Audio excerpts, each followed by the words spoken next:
Bonjour à tous, ici Julien pour Frandroid et on va un petit peu parler aujourd'hui donc du One S, dont le test vient d'être publié sur le site. Et il fallait bien une petite vidéo pour vous montrer un petit peu comment réagit le smartphone.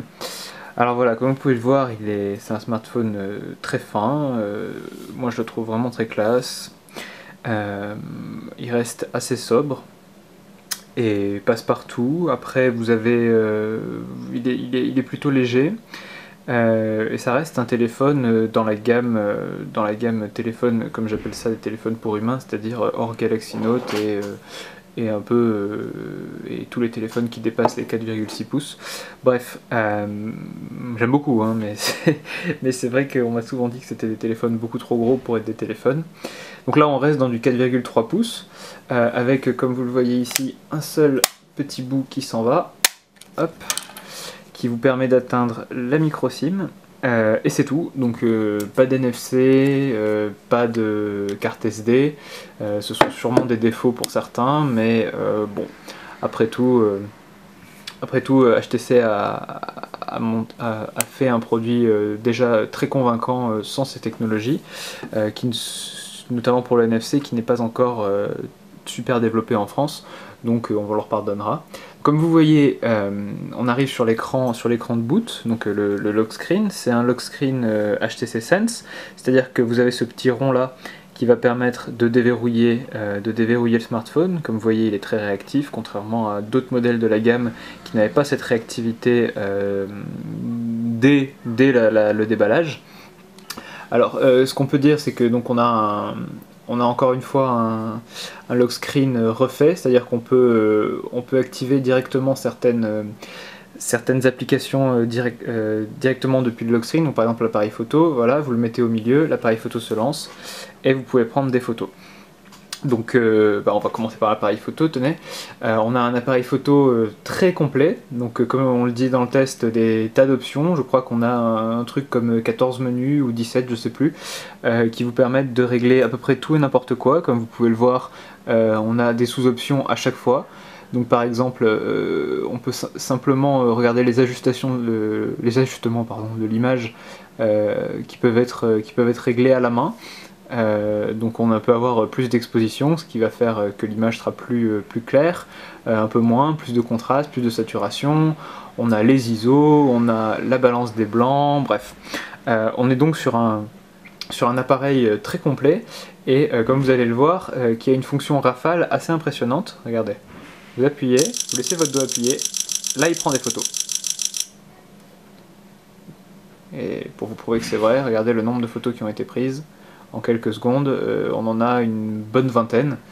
Donc le déclencheur est assez fou pour un smartphone, et comme on le disait dans le test, ça peut tout à fait commencer à remplacer des petits appareils compacts. Bon, évidemment pas des réflexes, mais tout ce qui est compact, je pense qu'il n'y aura aucun problème pour remplacer un appareil photo de ce genre-là. Donc on a bien sûr plusieurs effets, et cerise sur le gâteau, si vous êtes connecté en Wi-Fi, il va se charger tout de suite d'uploader les photos sur votre compte Dropbox, qui va être donc associé à l'appareil. Et HTC a bien fait les choses, puisque, non pas Twitter, Dropbox, puisque vous avez la marque est en partenariat avec Dropbox et vous offre donc 23 Go de stockage au lieu des 2 Go gratuits des comptes traditionnels. Donc comme vous voyez, voilà, chargement appareil photo, on a les photos qui commencent déjà à être uploadées et qui se retrouveront directement sur votre ordinateur et n'importe où, pour peu que vous ayez installé l'application Dropbox. Donc que vous montrer d'autre? On va faire un petit tour des applications intéressantes. Donc comme vous pouvez le voir, tout a été repensé pour Android Ice Cream Sandwich, c'est-à-dire que tout a été refait autour d'une navigation sans la touche menu, puisque celle-ci a été remplacée par la touche multitâche, qui vous permet aussi bien en portrait qu'en paysage d'avoir un cover flow des applications ouvertes qu'on peut quitter comme ceci, donc tout simplement. C'est vraiment très bien foutu, c'est très beau et on y prend vite goût, hein. On a du mal après à se passer de cette fonctionnalité directement accessible, alors qu'au début on pensait que la touche menu serait vraiment... l'absence de touche menu serait un handicap.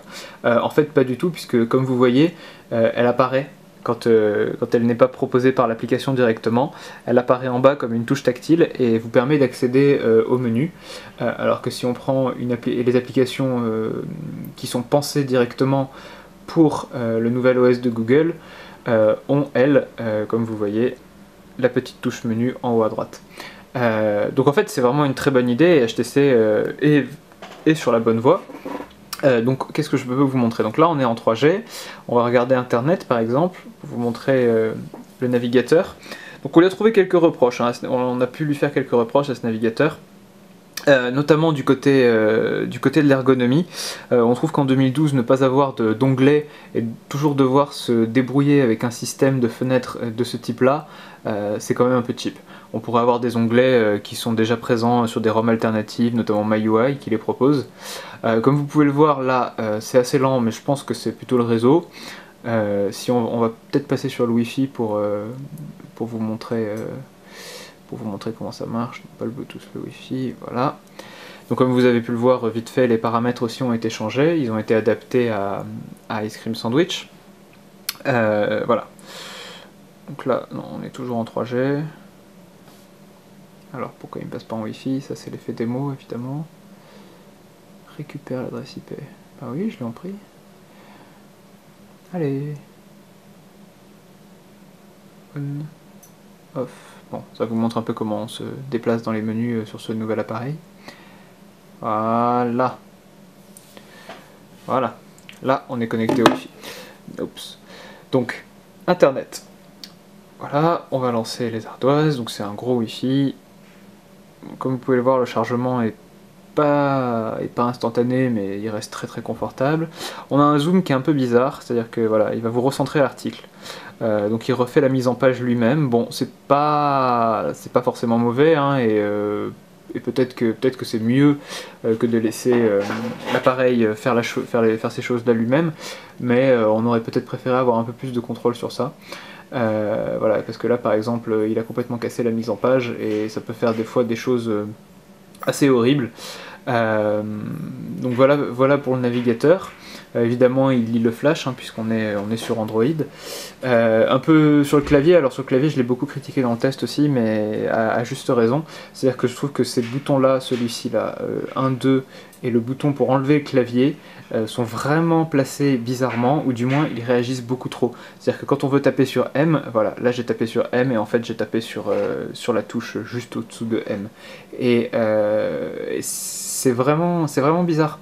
Quand vous tapez vite, j'ai l'impression que les touches ont été mal dessinées et qu'elles affichent des choses un peu aléatoires. Bon bref, il y a plein de claviers sur l'Android Market, enfin le Play Store, et vous saurez très bien en trouver un à votre convenance.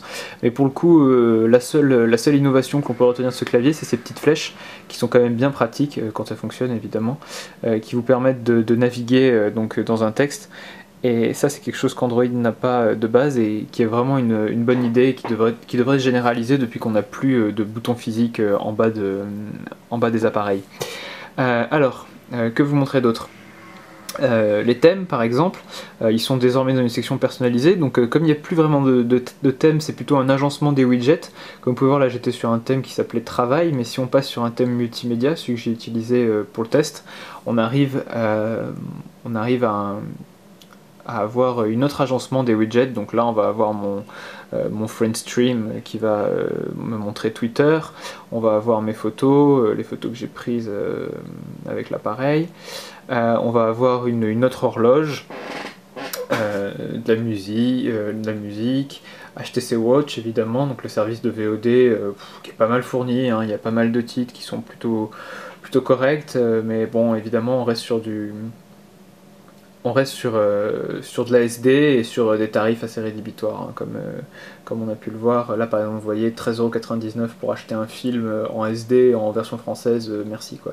Le louer à 3,99 €, bon la version française c'est pareil, c'est pas génial.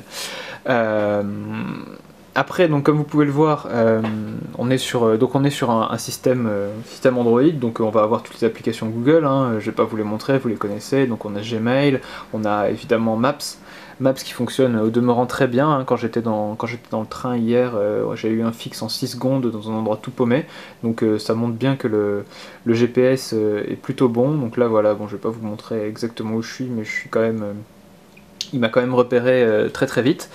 Et donc un très bon point là-dessus. Après, qu'est-ce que je peux vous montrer d'autre? Par exemple, musique.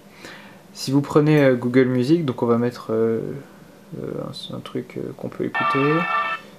Voilà. Donc là, vous entendez le son du téléphone, hein, donc ça va pas être forcément génial. Et normalement, il y a Beats qui va s'activer. Ah bah non, Beats s'active évidemment que quand on a mis le casque. Bon, donc je pourrais pas vous montrer, vous faire entendre la différence, mais de toute façon c'est pas, ça doit pas être génial comme ça en vidéo. Donc vous voyez que le son va apparaître, le lecteur MP3 va apparaître directement dans la barre de notification, mais également sur le lock screen. Voilà, vous avez un nouvel élément qui est apparu, donc vous pouvez tout contrôler ici, sans avoir à entrer dans votre smartphone. Donc c'est plutôt une bonne idée. Donc ça c'est une petite application horloge qui est amusante avec une terre qui tourne. Je me souviens que j'avais déjà ça sur un de mes premiers, je sais plus, un Nokia je crois. Il faisait ce genre de truc, ça m'éclatait quand j'étais gosse. Qu'est-ce qu'on a d'autre d'amusant à vous montrer? Bon bah alors le fameux multitouche tester, ouais, il y a eu pas mal de polémiques là-dessus. Bon, comme vous pouvez le voir, ça marche, on monte jusqu'à 5 sans problème. C'est juste qu'il faut désactiver l'option Media Link dans les paramètres pour avoir jusqu'à 5 doigts, parce que sinon évidemment HTC l'a limité à 2 doigts, ce qui n'est pas vraiment intelligent, mais bon, ils auraient dû plutôt faire l'inverse, décocher la case avant. Ensuite, qu'est-ce que je peux vous montrer? La lecture de films par exemple, on va prendre un mix vidéo player parce qu'il n'y a pas vraiment de lecteur associé. Donc j'ai mis quelques vidéos de test, comme on peut voir, comme vous allez pouvoir le voir, elles se lisent parfaites. Hop. Bon, c'est la même, hein, mais je préfère vous la montrer deux fois. Bon, ça dépendra évidemment du codec et de la qualité générale et surtout du nombre d'applications qui tournent en tâche de fond, mais globalement vous pourrez lire jusqu'au 1080p Full HD sans aucun souci. Également les fichiers que vous trouvez dans les appareils photo, parce que là par exemple j'ai mis un... Voilà, donc ça... Voilà, ça c'est un fichier que j'ai pris directement avec mon Canon, donc c'est un fichier brut en AVC HD, donc un codec pas forcément malléable et un truc bien lourd. Mais comme vous avez pu le voir, ça fonctionne parfaitement. Qu'est-ce qu'on a d'autre d'intéressant à vous montrer? Bon, la radio, c'est une application de radio toute bête. HTC Hub, ça va être une sélection d'applications. Qui prétend être un peu plus élitiste que l'Android Market, donc on a plutôt des applications qui ont été choisies par HTC. Bon voilà, ça vaut ce que ça vaut, hein. Enfin c'est à vous de voir si vous n'arrivez pas à vous débrouiller dans l'Android Market. Ah oui, la très belle application météo, Play Store, pardon, je fais toujours le lapsus, mais vous m'avez compris. L'application météo très très belle, donc vous avez toujours ces belles animations à l'écran. Donc voilà, on peut passer d'une animation à l'autre pour les voir un peu toutes, mais malheureusement il fait le même temps absolument partout dans le monde. Voilà, Varsovie il fait super beau apparemment. New York, bon bah voilà, il fait le même temps partout, donc c'est pas drôle, je peux même pas vous montrer un temps pluvieux, parce que c'est vraiment l'orage qui est le plus impressionnant, je trouve.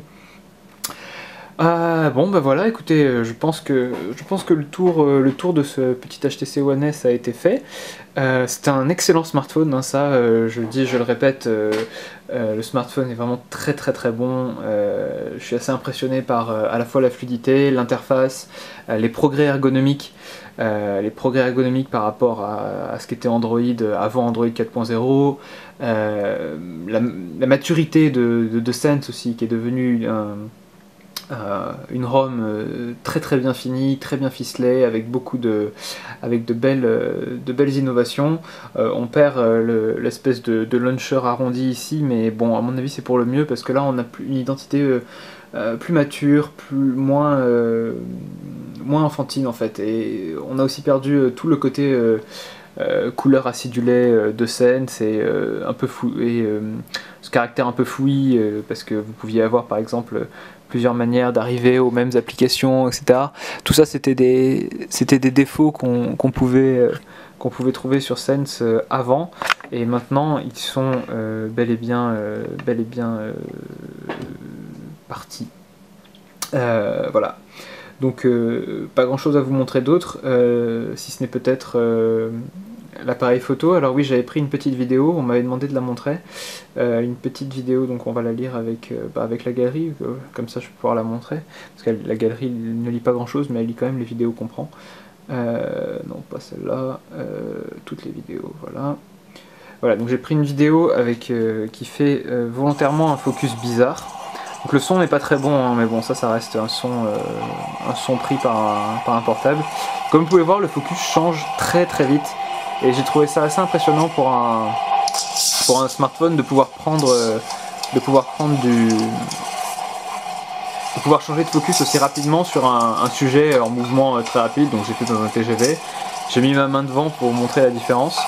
Là normalement je suis en train d'appuyer comme un con sur la mise au point qui est fait de façon tactile, donc je fais la mise au point sur ma main et puis sur le décor, et comme vous l'avez vu, le smartphone a changé tout seul de mise au point, et a fait très correctement son boulot.